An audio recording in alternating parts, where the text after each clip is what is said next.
Bienvenidos. Hoy nos vamos a sumergir en la figura de un papa, quizá no tan mediático como otros, pero clave, San Agatón, el número 79 en la lista papal.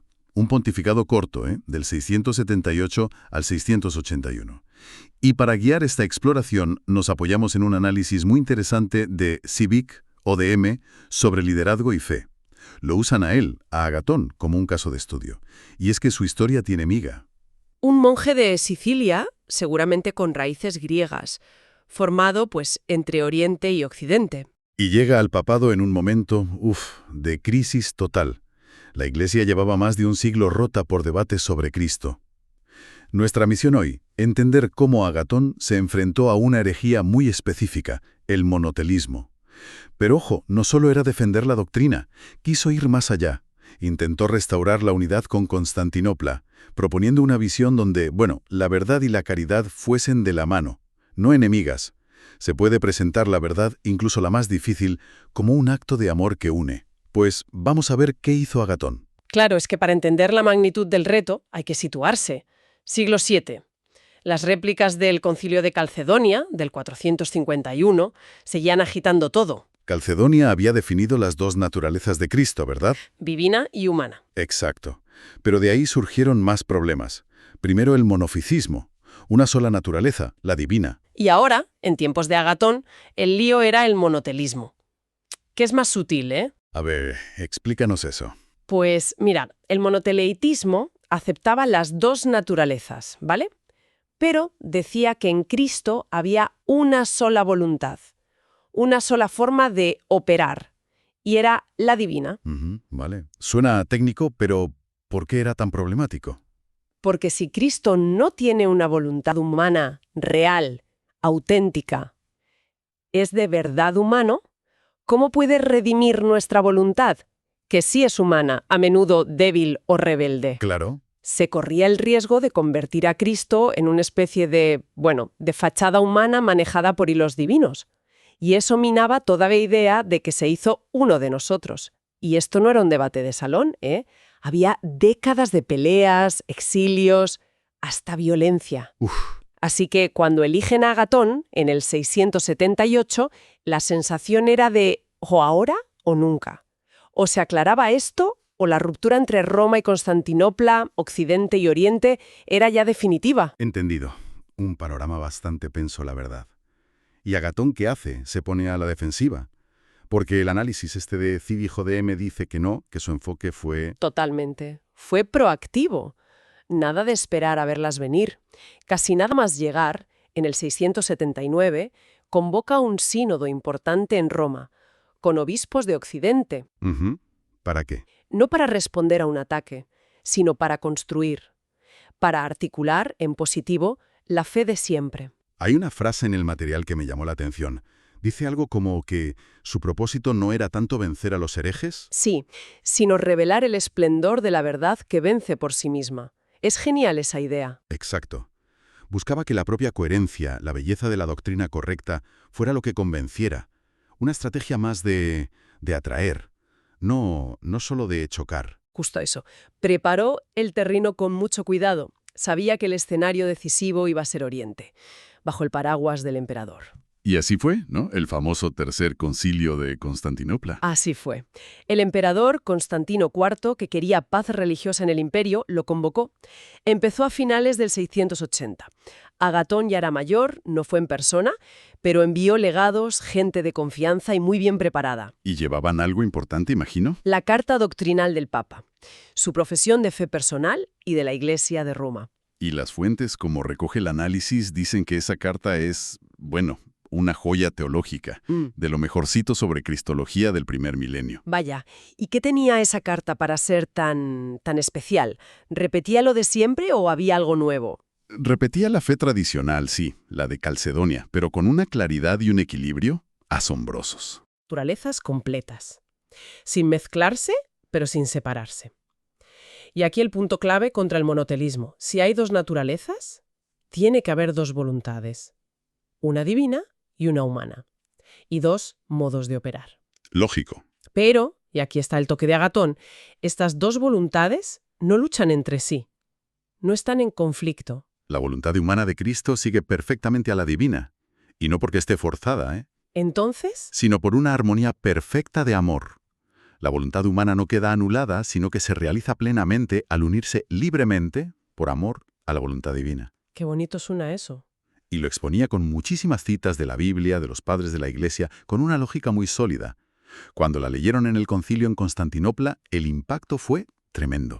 Sí, la aceptaron sin más. Bueno, la examinaron a fondo, claro, pero los obispos orientales reconocieron que esa era la fe de los apóstoles, la fe de siempre. Y de ahí viene esa famosa frase que aclamaron: Pedro ha hablado por boca de Agatón. Impresionante. Pero aquí me surge una duda, una tensión. Por un lado, esta carta que busca la armonía, el consenso, la comunión, Sí. y por otro, Agatón era muy firme con la autoridad de Roma, ¿no? Hay una frase que se cita en el análisis que le dice al emperador, afirma que la sede de Roma, por la promesa de Cristo a Pedro, jamás se ha apartado del camino de la verdad y que seguirá así hasta el final. Sí, es una afirmación fuerte. Claro, para nosotros hoy, y quizás para algunos allí en ese momento, eso podría sonar, pues, un poco triunfalista, ¿no? Un poco como, aquí mandamos nosotros. Entiendo la pregunta. ¿Cómo encajaba esa defensa tan rotunda de la primacía de Roma con ese espíritu de tender puentes, de buscar la comunión con Oriente? ¿No era arriesgado? ¿No podía generar rechazo? Es una pregunta muy buena, y creo que la clave está en cómo entendía Agatón esa autoridad. El análisis de Civic ODM sugiere que no hay que leerlo como orgullo, sino como una conciencia profunda de responsabilidad. ¿En qué sentido? Para Agatón, que Roma hubiera sido fiel a la tradición no era un trofeo para presumir, era un servicio fundamental para la unidad de toda la Iglesia. Era como decir, miren, esta es la fe que hemos guardado. La ofrecemos como un punto seguro, como un ancla, para que todos nos reencontremos. Vale, como un referente. Exacto. Su firmeza doctrinal no era un palo para golpear, sino un ancla en medio de la tormenta teológica. Además, su estilo personal era humilde. Era un monje de corazón, no un príncipe ostentoso. Y la carta, aunque era firme en lo doctrinal, estaba redactada con muchísimo respeto hacia el emperador, hacia los obispos orientales. Buscaba convencer con razones, con la tradición común, no imponer por la fuerza. La autoridad se demostraba en la solidez de lo que decía, no en gritar más fuerte. Vale, lo pillo. La autoridad al servicio de la verdad y la verdad presentada como camino de comunión, no como arma. Vamos a profundizar un poco más en esa teología de Agatón sobre las dos voluntades. Decías que no estaban en conflicto, sino en armonía. ¿Cómo funciona eso? Pues Agatón presenta una visión muy viva, muy dinámica. No son dos voluntades ahí puestas una al lado de la otra sin más. Es una comunión real, vital. La voluntad humana de Jesús, que es totalmente real y libre, elige constantemente unirse a la voluntad divina del Padre. Una elección constante. Sí, una obediencia perfecta que nace del amor perfecto, del amor del Hijo al Padre, y también del amor del Hijo por nosotros, por la humanidad que ha asumido. Y esta visión es fundamental, porque muestra que unirse a Dios no nos anula como humanos. Al contrario, nos perfecciona. Interesante. Nuestra libertad humana llega a su punto más alto no cuando hacemos lo que nos da la gana de forma aislada, sino cuando nos entregamos con confianza al plan de Dios, a su voluntad de amor. Y esto, que Agatón vio perfecto en Cristo, es un modelo para todos nosotros. Ahí está la conexión, más allá de la propia crisis. Exacto. Aquí es donde su teología, que nació para apagar un fuego concreto, nos regala algo más grande. Una visión de lo que significa ser humano a la luz de Cristo. Una antropología cristiana, podríamos decir. Nuestro destino no es la independencia absoluta, sino la comunión. Comunión de amor con Dios y con los demás. Una comunión donde nuestra voluntad, sin dejar de ser nuestra, se afina con la de Dios. Esta era la medicina que Agatón ofrecía para curar la división. Una visión muy profunda de la reconciliación. Una visión muy potente, desde luego. ¿Y funcionó? En la práctica, ¿qué pasó en el Concilio de Constantinopla con esta Día de Agatón? Pues los resultados fueron espectaculares. Marcaron un antes y un después. El concilio condenó formalmente la herejía monotelita. La declaró incompatible con la fe. Vale, eso era esperable. Definió como dogma, como verdad de fe para todos, la doctrina de las dos voluntades y las dos operaciones en Cristo, siguiendo totalmente la línea de la carta de Agatón. Bien. Tercero, Y esto es muy importante para la unidad.